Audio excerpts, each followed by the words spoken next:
কি ব্যাপার বাংলাদেশ, যে তোমরা 120 রানের বেশি করতে পারো না, সেই তোমরা আমাদেরকে পেয়ে 160 রান করে দিলা। তোদের কপালটা খুব ভালো, আমি আর শান্ত আজকে আউট হয়ে গেছি, না হলে রান হইতো 260। আমার মনটাই কইতেছে তোমরা যদি আউট না হইতো তাহলে আর একটু ভালো হইতো, এত রান হইতো না, রান হইতো আরো কম। তোদের কপালটা খুব ভালো, আমি ইচ্ছা করে আউট হয়ে গেছি, কারণ আমি তোদেরকে মারতে চাই না। তোরা হলো ছোট দল, আমরা ছোট দল নাকি তোমরা ছোট দল? তোমাদের আউট হওয়ার যে ধরন দেখে তো মনে হয় তোমরাই ছোট দল। কিরে বেটা, তোরা ছোট দল তাই আমি মায়া করে রান করে নাই, তাই তোরা এত বড় কথাটা কইলি। তোমার আর রান করতে হবে না, তুমি যে লর্ডদের বাপ ওইটা জাতি জানে।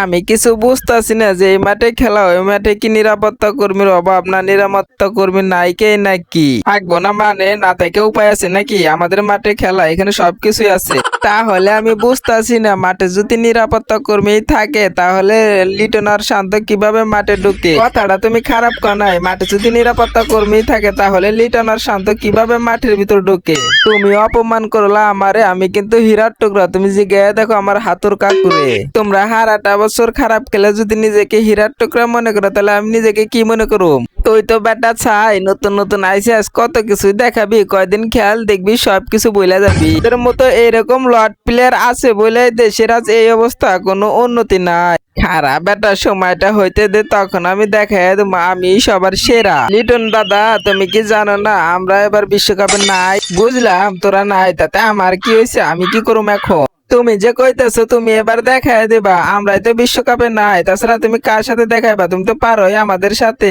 দেখামু বেটা দেখামু, দেখবি একদিন কে পুরা বিশ্বই আমি শাসন করব।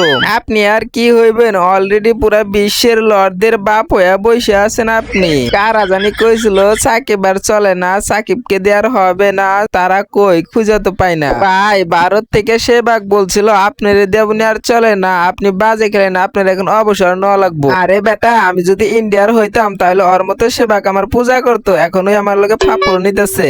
ওই শালাই কার কটা চুল ছুটছে এটাই বুঝি না, আবার আপনার বলে আপনাকে দেবনি চলে না। মূর্খর কথা বাদ দে, মূর্খ ঘর থেকে মূর্খ কথা ছাড়া আর কিছুই আশা করা যায় না। যাক ভাই, ফর্মে ফিরে আইছেন শুনে অনেক ভালো লাগলো। আপনি ফর্মে না থাকলে দলটাকে কেমন যেন অচেনা অচেনা লাগে। তোমরা কিন্তু বইলা যায় না আমরা 25 রানে জিতছি, ওইখানে আমার আর আমার বন্ধু লিটনের 2টা মহামূল্যবান রান আছে। ম্যাচের মূল না কি তোরা দুইজন বেটা, তোরা দুইজন যদি আউট না হইতি তাহলে কোনোভাবেই আজ 160 রান হইতো না। আজকে বড় বোল্ডাই করছি তরে আর লিটন রে আউট করে, না হলে আজকে এত রান হইতো না, তাইলে আমরা ম্যাচটা জিতাম। সাকিব আর রিশাদ আজকে আমাদের সাথে যেটা করেছে এটা একেবারেই অন্যায়, এটা করা উচিত না কারো সাথে। অন্যায় মানে তোমরা কি চাও বাংলাদেশ তোমাদেরকে জিতা দেব না ইচ্ছা করে তাদের ঠইগা? সাকিব আর রিশাদ যদি একটু লিটন আর শান্তর মতো হইতো তাহলে আজকে অবশ্যই আমরা ম্যাচটা জিততাম। তোমরা ম্যাচটা জিতলে তখন তো বাংলাদেশ অবশ্যই বাদ পড়ে যাইতো। পড়বা বাংলাদেশ, তোমরাও বাদ পড়বা, আর একটু সবুর করো, তোমরা আমাদের মতো বাদ পড়ে যাইবা। দূর বেটা, তোদেরকে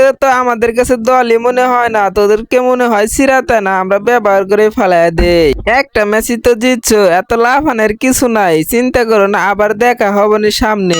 তোদেরকে চ্যাম্পিয়ন ট্রফি থেকে বার করে দিলাম আমরা, আবার তোদের দেশে মিদাস ট্রফি হয়েছিল সেখান থেকেও বাদ করে দিছি আমরা, এবার বিশ্বকাপের থেকেও তোদেরকে বের করে দিলাম আমরা। এখন আর কি চাস বল? আমরা চাই আপনারা বিশ্বকাপ থেকে বাদ পড়ে আসেন, তারপরে দুজন মিলে জিলে একসাথে টিভিতে খেলা দেখি অন্য দেশে।